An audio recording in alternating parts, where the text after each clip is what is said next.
Hello everybody, welcome back. In this video, we will be discussing about anatomy of Java program part 1.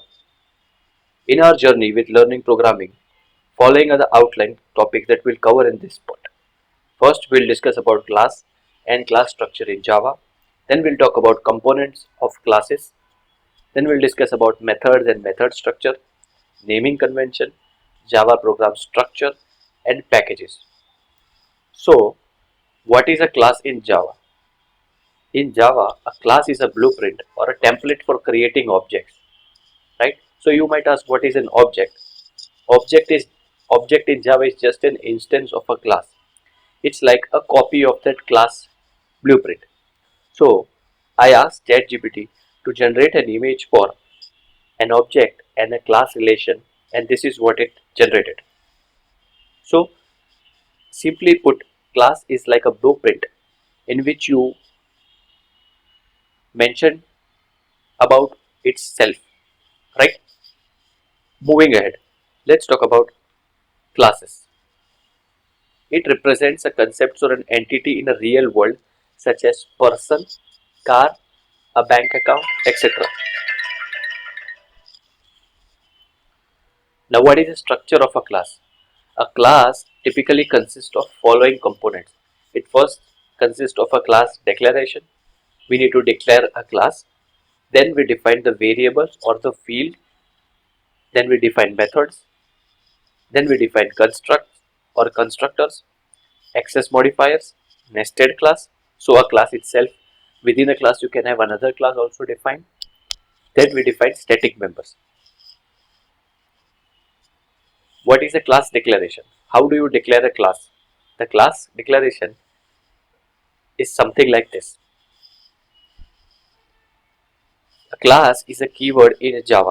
A class is a reserved keyword in Java and it is part of Java language specification. Similar to the grammar that we have in an English language, Java also follows some language specification. So if you want to declare a class in Java, you need to annotate it with class as the prefix keyword, and this is how Java will know that okay, you are creating a class and the car is the class name. Following, there would be a curly braces starting and end, which indicates the start of the class, and the end will indicate the end of the class. And in between these two curly braces, you will add code block. Now let's see what kind of a code you will add in the typical Java class. Class typically consists of field and constructors. Something like this. You have a class name car, then you have some field name called model, color and year, and then you have a constructor. Now what does a constructor do? We will discuss that in the following videos. For now, let's move ahead and learn about methods. What is a method in Java? In Java, a method defines some block of code which represents a behavior. And methods in Java can accept input and return an output, right? Now let's talk about structure of a method. A method typically consists of following components. It consists of a method name definition or a declaration similar to how we have a class name, right? Then it accepts input called as parameters. Then it returns some type or it returns some output. Then it has access modifiers. Then it has nested method calls. So here is an example of a class car, right? And there is a method called start engine. Then there is a method called get model and set model. So in methods, class car, there are different types of methods. One of them is method called start engine, which represents some action or a behavior. There are different types of methods also. A get method is used to get some information. A set method is used to set some information. In this case, get model is used to get model information and set model is used to set model information or set some information, right? Okay, let's dig a bit deep diver into methods, right? So here is a snippet of start engine method, right? And here we can see public is the keyword in a Java syntax, and this is basically an access modifier. Then there is a void. Void here means that it is going to return no output back. Then start engine with an empty parenthesis indicates that it is the method name, and the curly braces start and the curly braces end, and between that some block of code indicates that some code or some behavior you are going to execute, right?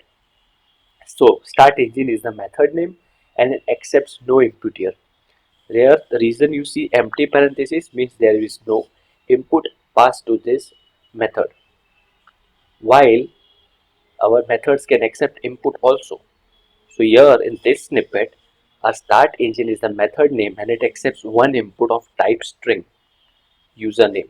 We just need to tell Java that here is my method called greet user method name, and then in the parentheses we need to mention the type of input or parameter it is expecting, and you can also input more than one input in Java's method that we will see in upcoming videos. But here is an example of a method which accepts one input of type string. Further, there is another method called greet user.